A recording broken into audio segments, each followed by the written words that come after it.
So I'm Nancy Sawyer. Welcome, welcome, welcome. This is a Pay It Forward talk through Life Coach University. Life Coach University is an amazing platform. It brings together coaches from all over the world, bringing their wisdom and sharing our knowledge with you for free.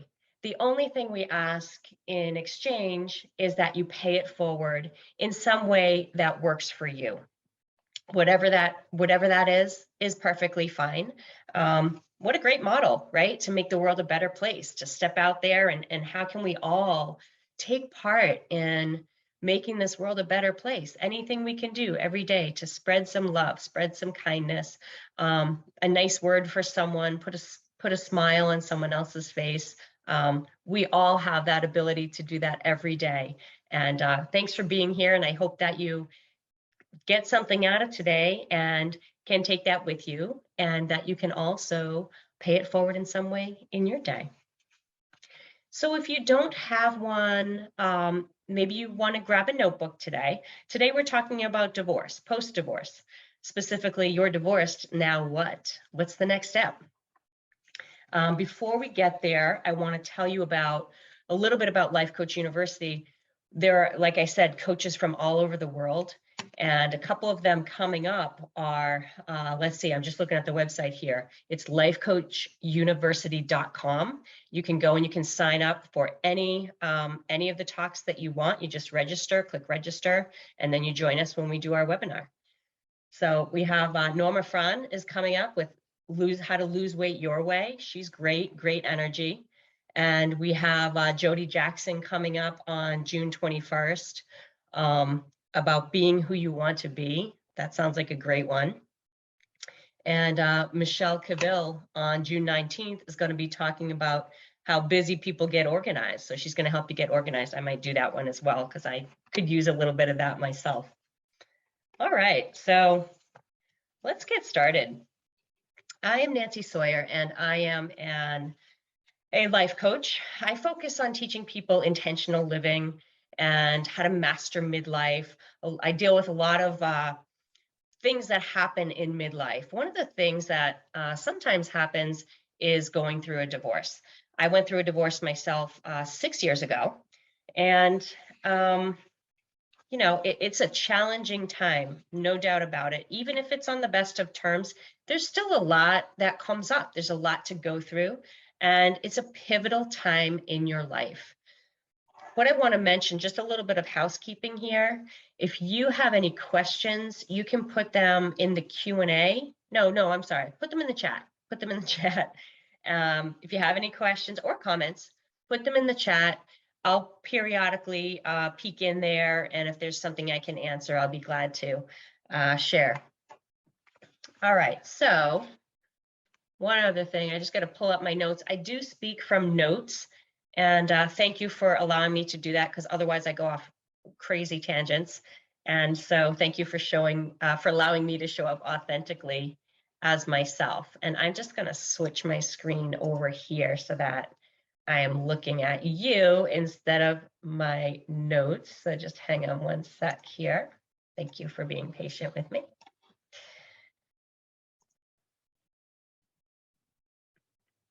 All right, so here we go. So you're divorced, now what? What I want to talk to you about is some healthy emotional moves and things to consider while you're creating your next chapter. So whether your divorce was smooth sailing with a mediator, or whether it was a dragged out battle in the courtroom, you've made it through. You have made it through. It's a really dark tunnel when you're in that. And sometimes you come out the other side and you're going to be you might be feeling emotionally drained. You might feel angry, sad. You might feel happy, relieved. Most likely, you probably feel a combination of all these things depending on the day, or maybe even depending on the moment. So with a little reframing, we can pick ourselves up and dust ourselves off. And we can look at this time as a great opportunity to step into a new life and and create a new version of ourselves that wasn't available to us only a short time ago. You know, when we go through this time, again, you're in a dark tunnel. There's a lot of details you have to manage through that, and you're trying to hold things together. You're holding it together for the kids, and now you're out the other side. And sometimes we're kind of like a deer in headlights. It's like, well, now what? So I like to look at it as an opportunity to create a new you, a better version of you, to step back into you. So I have some tips here. The first one to consider as you create your next chapter: take a pause. Take a pause for you and for your children. Do not jump right into a new relationship. Take time to let the dust settle. You know, you've been through a lot, and definitely there needs to be a little bit of a recovery process there. Hopefully you have a great group of friends who can support you through this. If your divorce has been particularly scarring or painful, or your marriage, if it was abusive or toxic, and you have a lot of trauma from that, you may want to seek out therapy or counseling. Perhaps you've already been doing that through the divorce. That's very helpful. Because there might be a lot to process through before you're ready to move forward, and that's perfectly okay. There are people out there who can help you. So don't think that you have to suffer alone and you have to figure it out by yourself. You don't. Oftentimes a therapist can help you kind of unravel all the things that are going on, that spaghetti in your mind, that's all the tangled emotions. And again, you know, I'm a coach, so a coach can also help you create next steps forward. But you want to make sure that you kind of take this time for self-care, and you take some time to care for yourself, to lick your wounds, to allow yourself the downtime to recover without just hopping and bouncing right into new things, okay? It's okay to need that time. All right, let's talk about your ex. It is okay to be angry. A lot of times we have anger towards our ex, but it's important to find healthy ways to express your anger. Obviously, you know, it's not the best choice to pick up the phone or start texting angry things to your ex. Now's the time, if you haven't already, to rally your girlfriends, rally your close friends that are going to be around you that you can vent to, because you don't want to vent to the person you're venting about, because that generally is not very productive.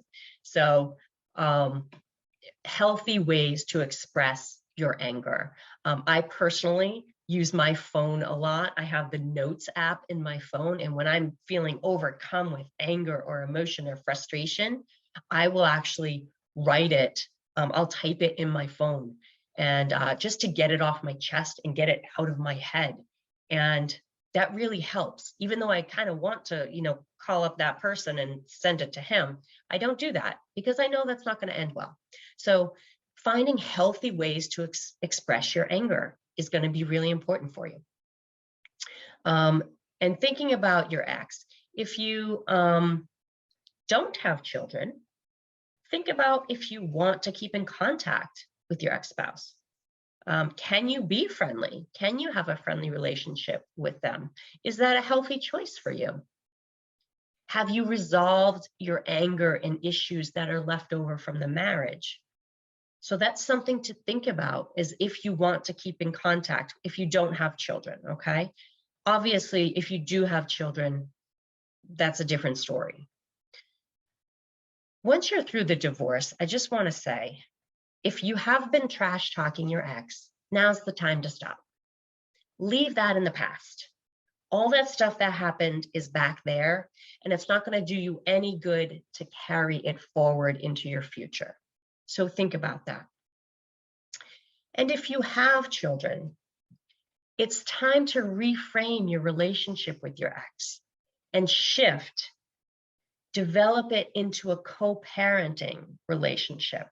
And you're going to want to do some research on that. You're going to want to learn about co-parenting skills, because now your role is going to shift. You are going to have to be in touch with that other parent. And if you can do it in a healthy way, that's going to be best for all of you. Okay. I'm 6 years out of a divorce.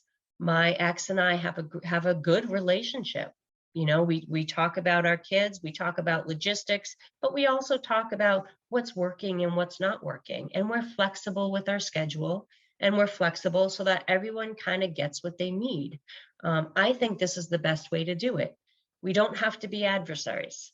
We all want the same thing, which is we want for us to be okay, and we want our kids to be okay. So remember that you're on the same team, even if you weren't when you were married, even if you weren't going through the divorce, you're on the same team. You want what's best for your kids. You want your kids to be happy. So try and remember that when those difficult times and angry things come up. All right, so let's move on. So after your divorce, you really want to process through what you've learned. Take the time. Take a deep breath. You know, we made it through. I made it through this. I'm still here. Now let's shift. What have I learned from this process? What have I learned about my marriage, and what went right and what didn't go right? What have you learned about relationships? Take time to reflect. These are really important questions. What have you learned about how you act within a relationship? After my divorce, I found myself reflecting back on my prior relationships. I discovered patterns, how I chose my partners, what I did well and what I didn't do well.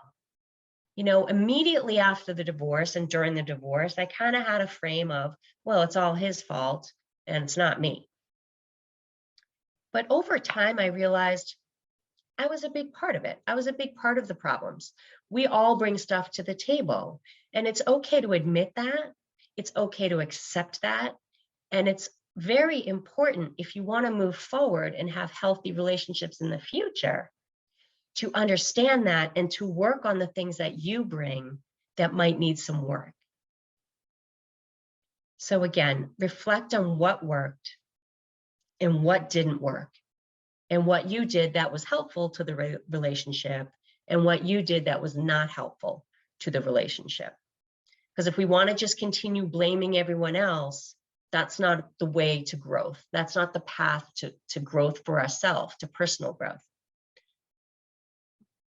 This is really important so that when you're ready for a new relationship, you can use your wisdom to create a better relationship next time.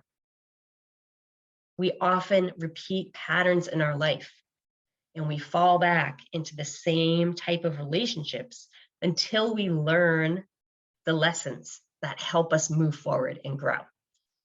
So take the time to reflect and to learn what you can from this experience so that you can move forward and not make the same mistakes or have the same patterns or the same behaviors. We all want to grow. All right, I want to offer you an opportunity to reframe. A lot of people think divorce is a failure. I posit that it is not a failure. I was married for 16 years, and I look at it as instead of it being a failure, I had 16 good years. We had something together that worked for a while. We have 2 beautiful kids that we got out of that divorce, and there were a lot of great memories I took from it. But at a certain point, it no longer worked.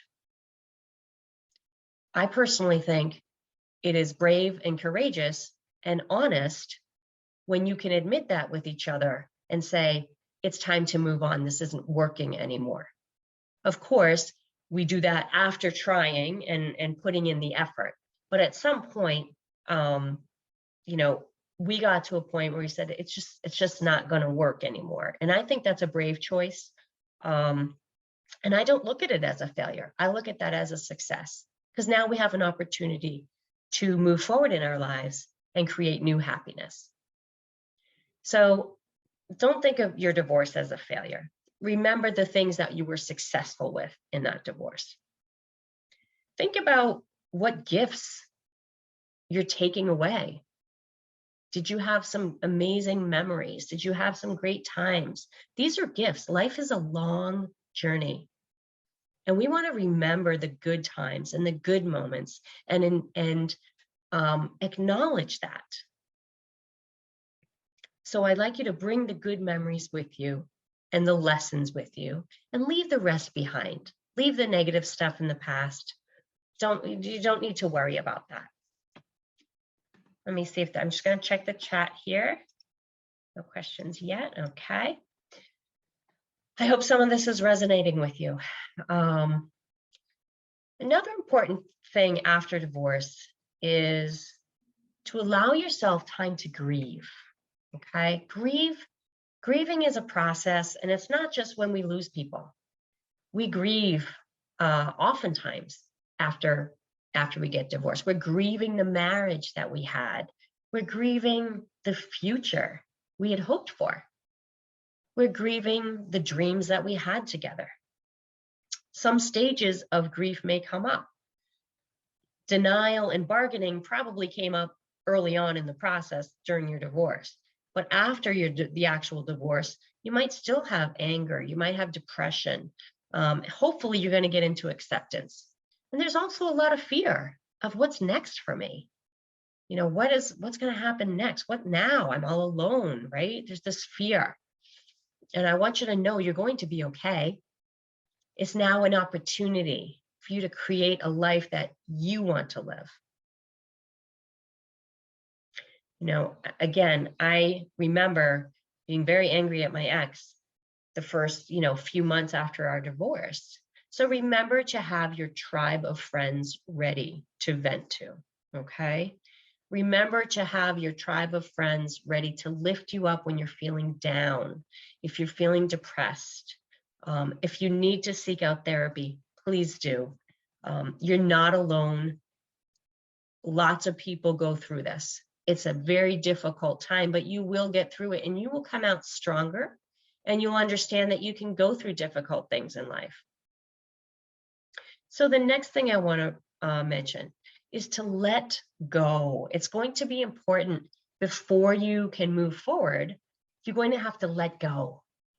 You have to clear space to move on, to let go of that anger, give some forgiveness. Free space allows for new ideas to flow and for new things to enter your life. You know, some of us, we have this baggage. It's like you're carrying this big sack. I think of like Santa carrying a big sack on his back. And, every once in a while, I'm like, what is this baggage I'm carrying? It's like we're martyrs, and we just have to we feel we have to carry it around with us. We don't have to carry that around. It's done. It's gone. Put it down. You walk so much lighter.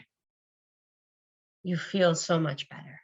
Holding on to the anger, especially if someone betrayed you or hurt you deeply, holding on to that anger only hurts you. It doesn't hurt the other person. It hurts you. So if you need to do some work on forgiveness and learning to forgive, that might be something important for you. Holding on to that doesn't serve you well at all. So we want to put down the anger, give some forgiveness, and put that down so there's free space, right? We need free space, deep breaths. Sometimes when I'm feeling angry or frustrated, I just do some breathing, and I envision that I am breathing out the anger. I breathe in fresh air, and I breathe out the anger. And that makes me feel better. Sometimes it's just a few breaths here and there that helps you to kind of center yourself. And I envision that when I'm breathing in, it's creating new space for me, new empty space. And that allows good things, good energy to flow in. So when you're ready, when you've done the grieving, when you have forgiven, and you're really wanting to pick yourself up and dust yourself off, how do you start your new chapter? Well, one thing I started to do is I started rediscovering me. So you can start by rediscovering you. It's a great time to take an inventory of yourself. Where are you at? What do you love? What do you value? What do you want your life to look like? You know, when you were married, you compromised, right? We have to compromise to be in a relationship. We have to put a little bit of ourselves away and take a little bit of the other person in. And we have to come together and negotiate and say, okay, we'll live here, we'll do this, we'll have these routines, we'll do this in our free time. And what can happen is over time, especially if it's a long marriage, you kind of lose yourself sometimes. So when I was married, before I was married, I used to go to a lot of concerts. I loved live music. I spent a lot of my 20s going to live music, live concerts. And when I met my husband, we went to a couple of concerts, but that really wasn't his thing. He didn't really love that. And so what happened over time is we got married, had 2 kids, settled down, and I just kind of stopped going to concerts. And so once I was divorced, I realized, hey, I can do this again. Like I used to love doing this, and then I just stopped. And sometimes you don't make a decision to stop. It's just over time, you kind of absorb a different lifestyle. So now what I'm doing is I'm exploring some of the things I loved to do before I was married. Who was I before I was married? So you can think about that. What did you love to do that maybe you put aside or you put down once you got into your relationship? Can you bring some of those things back? Do you still love them? You can try it again, pick them up and see what you think. So think about what you want to bring back and reintegrate into your life. Are there dreams or goals that you have for yourself that you abandoned or put aside once you got married for the good of the family or the relationship? Now is the time to unpack those. You can take them back out and say, hey, maybe I want to start writing that book again, pick up where I left off. Maybe now's the time to think about starting that business. It's a great time to rediscover who you are. Okay. So think about what you want your new chapter to look like. Speaking of new chapters, this is also, if you have children, this can be a new chapter for you and your children. It can be an opportunity to readjust your relationship with your children. Depending on your age, on the age of your children, this will look different. If your kids are really young, you're probably still in the stage of, teaching them right from wrong and getting them on a sleep schedule and eating right and all that. If they're in a teenager mode or like 11, 12 and up, this is a great opportunity to step in and have a very different relationship with your child. You know, when we're married, it's important to have a united front as parents, right? And so sometimes we don't parent exactly the way we want to because we're trying to be in alignment and show a united front with our spouse. And sometimes that means compromising what we think is best. So now in this next stage of your life, you have a new opportunity. You have a new opportunity to parent your children the way you want to do that. is there a way, what you can do is think about your relationship with your children. Think about, how would you like to see it change? What is working with it? What is not working in that relationship? How can you best support your children emotionally during this time and always? What do they need to thrive? Oftentimes we parent from fear. And if we can shift to parent from love, that is a much healthier way to do it. They are all individuals. Our children are individuals. They have their own dreams, their own hopes, their own challenges. And it's important to recognize them as their own individuals rather than an extension of us or a possession of ours.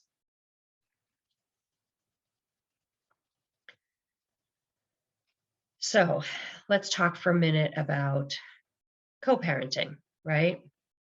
Because that's going to be important. So you want to create a healthy or at least a tolerable relationship with your ex. Know that you can only control what happens under your roof at your place. I fell into this trap at the beginning. After my divorce, when the kids would go to my ex's house for a couple of nights, I didn't like what was going on over there. I didn't like the rules or lack of rules or the way he was parenting.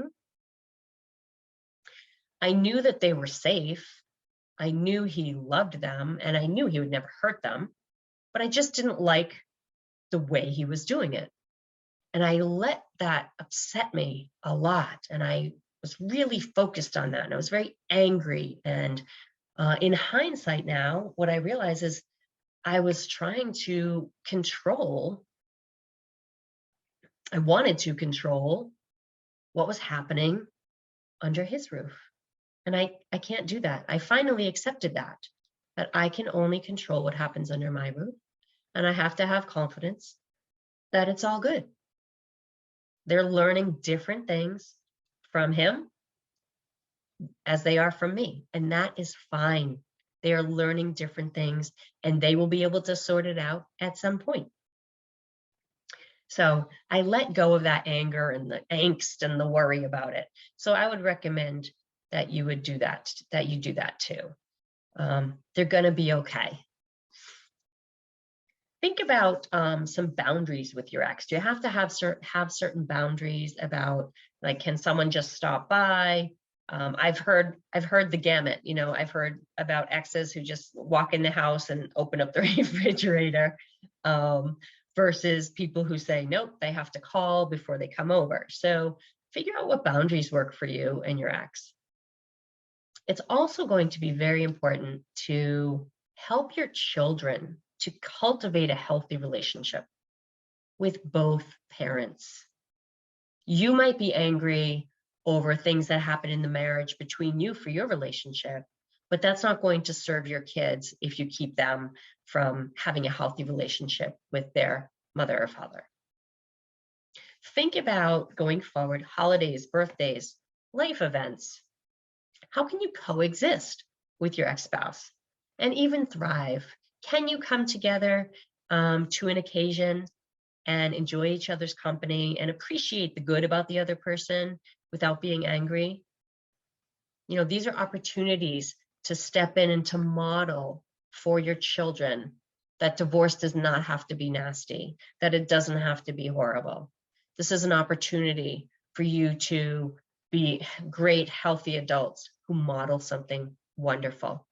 I want to tell you, I was given a gift because my ex-husband, his parents had been divorced when he was 5 years old. And each of his parents remarried and had more kids. So when I met him, he had a very large family. And I had two sets of in-laws. And they were wonderful people. They are wonderful people. They're still my in-laws. They're still my family. And they all got together regularly. They got along wonderfully. We took a trip to Disney with our kids and with both sets of in-laws. So it does not have to be nasty. I had such a great model of that. And that was a gift for me, so that when we went through our divorce, I knew it didn't have to be nasty. I saw an example of how it can be kind and how we can still respect each other and even be friendly with each other. That was one of the best gifts I've been given. So think about what you're modeling, and are you able to do that, to model that for your kids and for other people, right? Even for other people in the world. I want to make an important note here. When your ex begins dating, know that this person is not your competition. Your marriage is over. Move on. Allow your ex to move on as well. They may have a serious relationship. They may remarry. Know that this other person does not have to be your adversary. They can be another positive influence in your children's life if you let it, okay? My ex has been dating someone. The kids like her. She seems really nice. I have no problem with her. The way I feel, the more positive people there are in the kid's life, the better. It really takes a village to raise children. And I just look at it as the more positive influences, the better. You know, if they didn't like this person, or I was hearing, you know, she's a bad influence, or there are bad things going on, then I would address it. But if, as long as that person seems nice, you know, you don't need to make it a problem. All right, let's talk about some healthy habits for your new chapter. So as you're creating your new life and pulling yourself out of the doldrums here, right? What can you add to your life that brings you peace and joy and happiness or calm or whatever it is you want to feel? How can you take care of your body? How can you take care of your mind? Now is a great time to begin new healthy habits. There might be some, maybe you were so busy before managing the whole household and all the stuff that you didn't really have a lot of time for yourself.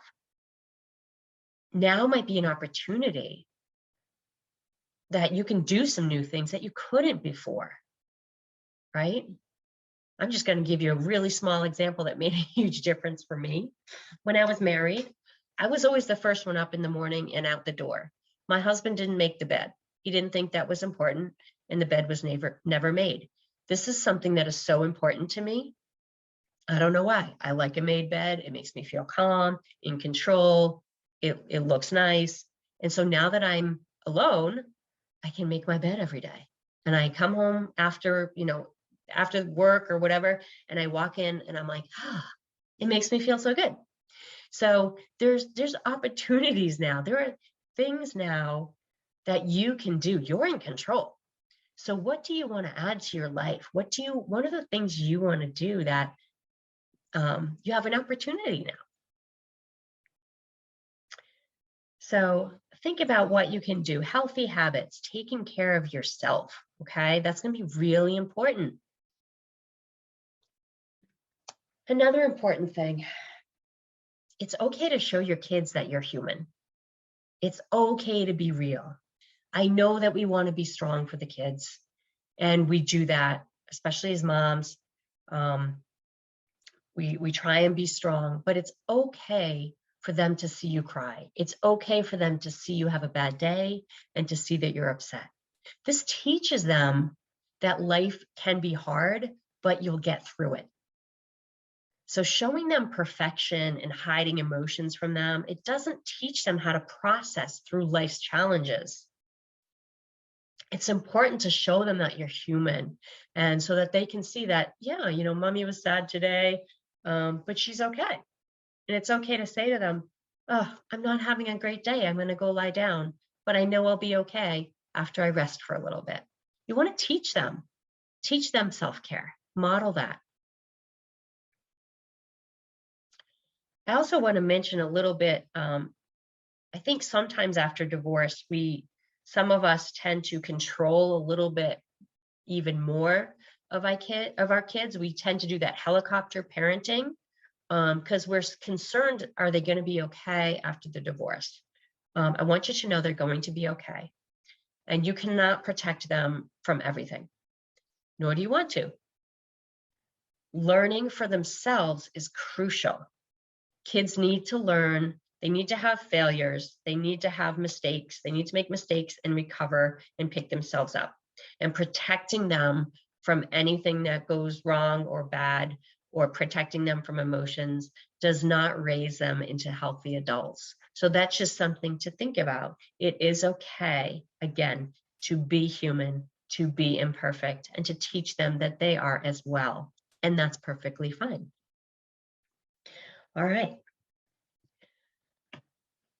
Just a couple more. I hope this is resonating with you. I'm just going to see if there's anything in the chat here. A couple in the Q&As. Okay.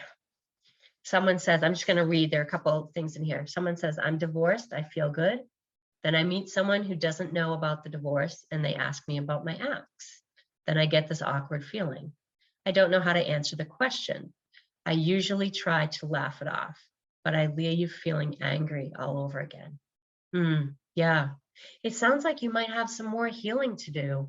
Think about, what is that anger? What's the anger that you're holding on to? Is it that you were feeling disrespected, or your needs weren't met, or did they hurt you in some way? I think it's going to be important to understand. For myself, the way I do it is I think about the other person, and I realize that even though it worked in some ways, it didn't work in all the ways, and they were not capable of loving me the way that I needed to be loved, right? We have to have some empathy. No one is perfect. So sometimes we can turn that anger into empathy when we think about, what does that person bring to the table? What was their upbringing like? What did they bring to the table? And if you can see that, you can understand that they're imperfect, they're human too. And instead of blaming them for the things they didn't do well, or were incapable of, you can have empathy for them and say, that's too bad. I wish them well. So it's okay to celebrate what's good about your ex and say, hey, they were awesome in this way, this way, and this way. The other stuff didn't work out so great, but we've moved on. So maybe, I don't know if that's helpful. Okay, here's another thing. I completely lost myself in my marriage. We're still married. I just don't know if I want the marriage. Should I stay for the kids and for my family? Or do I leave and try to find myself again? I just can't imagine my life being divorced. This is a heavy question. I'm going to start by saying, you know what's right for you. What I will share with you is my experience. I grew up in a situation where my parents stayed together for the kids. I was the youngest of three. My parents did not communicate well. I'm pretty sure they both had affairs. And it was a miserable upbringing for me. I did not like being home when my parents were home. And as a result, when I got married, I wasn't able to create a good marriage because I hadn't seen a model of a good marriage. And so I didn't communicate well with my husband. And I was incapable of that. Also, when it got to a point where I saw that it wasn't working, my children were 5 and 7. I said to myself, I will not do to them what was done to me. I did not want to raise them in an unhappy environment. So even though it was so hard and so scary, I decided that I could be a better parent without the pressure of also managing a relationship that didn't work. So for me, that was the right choice. And I'm going to be very honest, it is not easy. But neither is staying married in an unhappy situation. So you have to figure out for you what is best for you.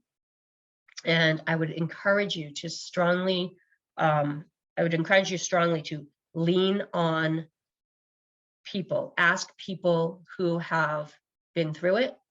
Don't be stuck and keep it all to yourself and feel that you're alone. You're not alone. Many people are weighing this decision. Many people are feeling this. Absolutely reach out to me after. I'd be glad to talk to you one-on-one. Good luck. Thank you. And I'm going to move on to another comment. My ex has met someone new. My kids really like her. The other day, one of my kids said, I wish you could be like that person. Oh, wow. That was really hard to hear. Yeah, that is hard to hear. That is hard to hear. I'm sorry that happened. It's just part of life. We have to deal with it. They are going to meet someone new. They are going to start dating. The person my ex is dating is, 15 years younger than me. She's young and beautiful. And you know what? Good for her. That's great. Good for him. What I realized is I am their mom. They love me. I'm doing the best I can as their mom. And that other person is never going to be their mom. I'm hoping that she'll be a positive influence in their life. So, I'm sorry that they said that. I wish you could be like XYZ. That's painful to hear. What you need to know is that their kids, they don't know any better. I don't know the age of your kids, but they're kids. So kids say things sometimes that are painful for us to hear. And that's okay. Know that you are amazing. You are amazing in your own way. And you don't have to compare yourself to someone else. You just get up every day. You do the best you can. You come forward with love and kindness. And that's all you can do. You're making the world a better place. I hope that's helpful. All right. Keep the questions coming if you have. Okay. So finding a balance between work, home, and co-parenting is going to be important for you. Time for you is crucial so that you can show up as your best self for everyone else. So self-care, I always push self-care. I'm a self-care superstar. I'm an advocate for self-care. You cannot show up as your best self for your children, for your work, for anything else if you're not taking care of you. So please find time, even if it's just 5 minutes or 15 minutes, to do something for you. Be aware of what you surround yourself with. Toxic friendships are not good to have. We want to have supportive friendships. We want to make healthy choices for relaxing, for rejuvenating, for recharging, for self-care. Schedule fun things for yourself for when your kids are at the other parent's house. I do know some people after they get divorced and the kids go, to the dads for the weekend, and the moms are they're crying. They spend the whole weekend being depressed. Please don't do that to yourself. Plan something fun while they're gone. Do something for you. Do something that makes you feel great and alive. You deserve the time, and you need that time so that you can be a better mom when they are with you, or dad. Okay, so schedule fun things for yourself when the kids are away. And by the way, you don't have to feel guilty for wanting alone time. Time to recharge is necessary. The kids need time around others also. It helps them to grow when they're exposed to different people. So don't feel guilty. There's no guilt or shame in wanting and needing your time to recharge. It's very difficult being a single parent. You don't really have that other person to lean on and to pick up the slack. Depending on what your schedule is, your custody schedule, it might be pretty challenging. So the time to recharge and not have the kids around is going to be very important. One last thing I want to bring up. Saying yes to help, okay? Allow other people to help you. You do not have to do it alone. It does take a village. So if you need a night off, you want to ask your sister, your brother, your friend to take the kids out to dinner, that's fine. If you have friends or neighbors, in-laws who say, hey, can we come visit the kids? Can we take the kids? Say yes. This benefits the kids too. It benefits you. More positive influences. The kids don't want the nag all the time, right? Like all the time, like I know I get naggy. Sometimes I get impatient. Sometimes we're in this house together and we're kind of butting heads and it's like, I need a breather. So when my friend says, hey, can I take the kids out to dinner? I say, yes, please. Then I can clean up in peace and not have that, the aggravation that we get sometimes. So say yes to help. Ask for help. There's no shame in doing that. It does take a village. So take care of you. Know that you will be okay. You will get through this. And this is an opportunity to step in to new and take care of you. I'm just going to check the Q&A one more time. Oh, how long will I keep crying? I'm sorry. It takes a while. Everyone's journey is different. And depending on how your divorce was and how your marriage was, you may be in a lot of pain. You may be very hurt. Know that you will come out of the tunnel. And this is what I say to clients a lot. Right now you're in the tunnel. It's very dark. There's a light at the end of the tunnel.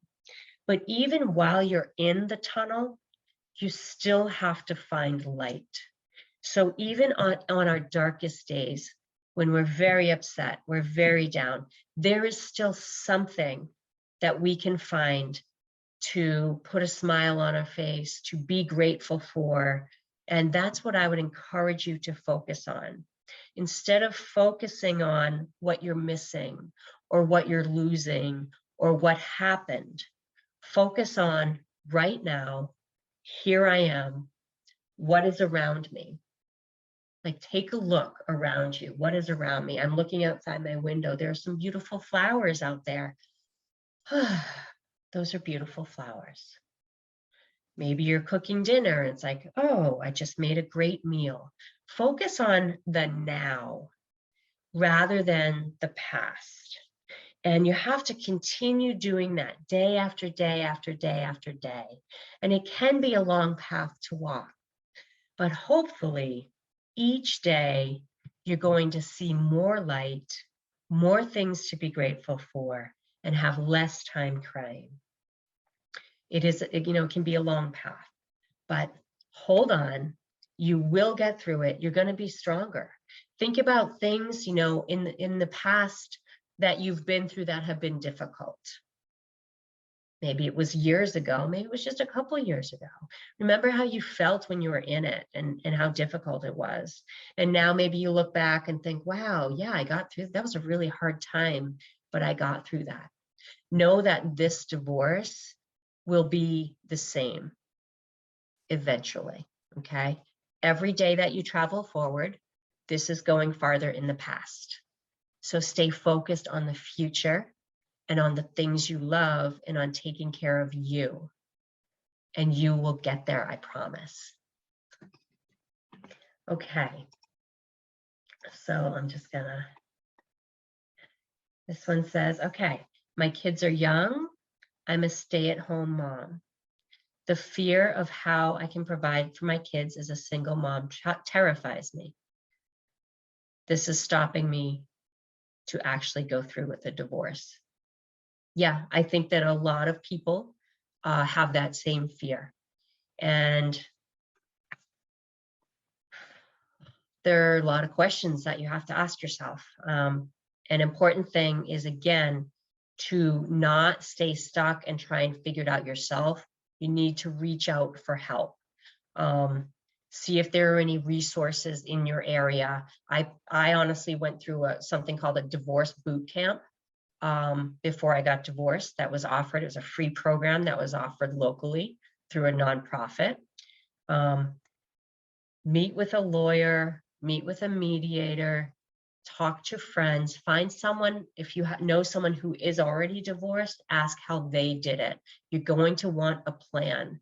You're going to want to advocate for yourself and create a plan to make sure that you will be okay. And these things can be very, very scary. They are doable, but they can be scary, and I hear you. So reach out. And again, you can reach out to me. I'd be glad to be that first point of contact, and I can share with you more of what I did and figure out where you're located and what kind of resources might be near you. I just want you to know there are ways out. There are people that can help you, and you have to figure out what's right for you. Okay. All right. So I'm going to wrap this up. I hope that this has been helpful. It's a tough time right after divorce and when you're in the middle of a divorce, but know that it will get better. Know that there is hope for a happy future, and you will come out of that tunnel. I want you to know that there's an opportunity to create a new life. Sometimes we stay stuck, but you don't have to. You can reach out to me. Again, I am Nancy Sawyer. This has been a Pay It Forward talk. You can find me at nancybsawyer.com. Please reach out. I'm also Mama of Reinvention on Instagram. Please reach out to me. I'd be glad to hear from you. My email is nancy@nancybsawyer.com. I'm glad to have a talk with anyone who feels they need some resources. As someone who's been through it, I absolutely feel it's my responsibility and my honor to help others get through these difficult times. It's what I love to do, and that's why I'm here, is to help. So please reach out. I'd love to hear from you. And I also teach a course called Intentional Living, which is all about creating your life day to day, creating a life you love waking up to, and integrating what you love into your day to day. So thank you so much for joining me today. Take a deep breath. Thank you for allowing me into your space today, and thank you for stepping into my space. I've really enjoyed this. So again, pay it forward in whatever way works for you. You can go to lifecoachuniversity.com to see a whole bunch of other talks that are helpful and that are free, if only for paying it forward. So pay it forward in whatever way works for you. Thank you so much. Go and do with love and grace.